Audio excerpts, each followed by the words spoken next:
France has a proposition for the world amid the war. An international coalition against Hamas. The French President Emmanuel Macron has made the proposal from Israel today. In Tel Aviv, Macron stood in unity with the nation in its relentless fight against Hamas. So what did this visit entail?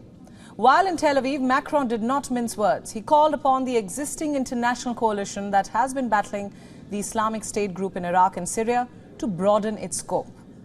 He asked for this international coalition to fight Hamas, the Palestinian militant group behind the October 7th attack in southern Israel. A bold move indeed. So what could this potential expansion mean? And what could Macron's call for a united front against Hamas look like? Well, Macron has left that question open-ended. He has given no detail on how this US-led coalition of a dozen countries, of which Israel is not a member, could be involved in the fight against Hamas. Nonetheless, Macron spoke of this alongside the Israeli Prime Minister Benjamin Netanyahu. He stressed that France and Israel have a common enemy, and that is terrorism. He called terrorism a common enemy. Listen in.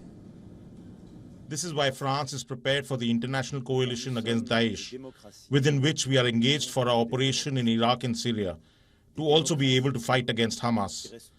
I propose to our international partners, I discussed it with you this morning, that we can build a regional and international coalition to fight against the terrorist groups that threaten us all. Not only that, the French president also warned against the risks of a regional conflict. He said that the fight against Hamas must be without mercy. We must also lead this fight while ensuring that we avoid the conflagration of the entire region.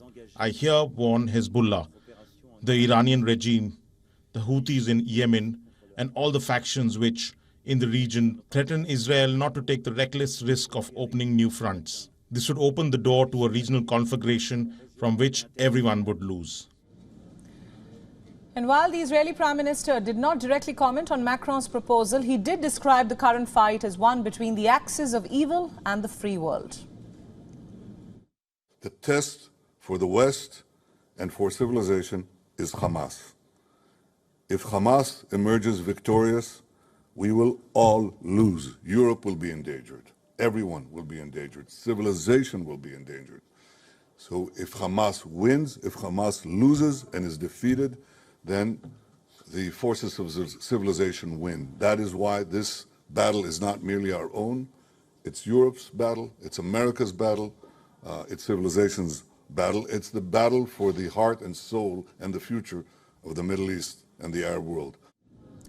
Now, remember, the US-led coalition that is fighting the Islamic State was formed in 2014. It began as a major military operation. It was meant to ensure the defeat of Daesh in Iraq and Syria. And it now focuses on advising and assisting local partners.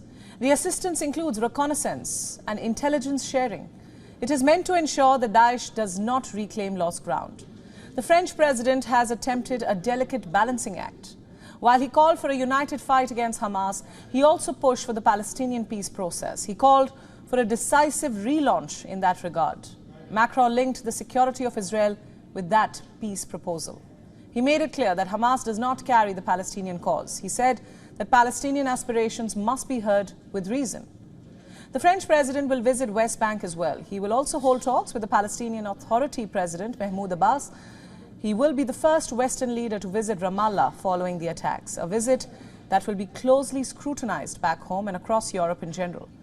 The European Union ministers have struggled to agree on a call for a humanitarian pause in this. According to Reuters, there is consensus within the EU on the need to ramp up humanitarian aid. This shows there are concerns about the fate of Palestinian civilians. But other EU countries are yet to agree on what is the best way to increase this aid. Some countries are concerned that a humanitarian pause could curb Israel's right to defend itself. You see, some member governments have reservations. One country that has backed this pause is France. Meanwhile, Germany has so far not done so. What this tells us is that there is a clear divergence in views across the EU. There is a difference of opinion when it comes to the conflict. It is between those seen as more sympathetic to Palestinians. It is them pushing for a cause, while staunch allies of Israel are more reluctant. WION World is now available in your country. Download the app now and get all the news updates on the move.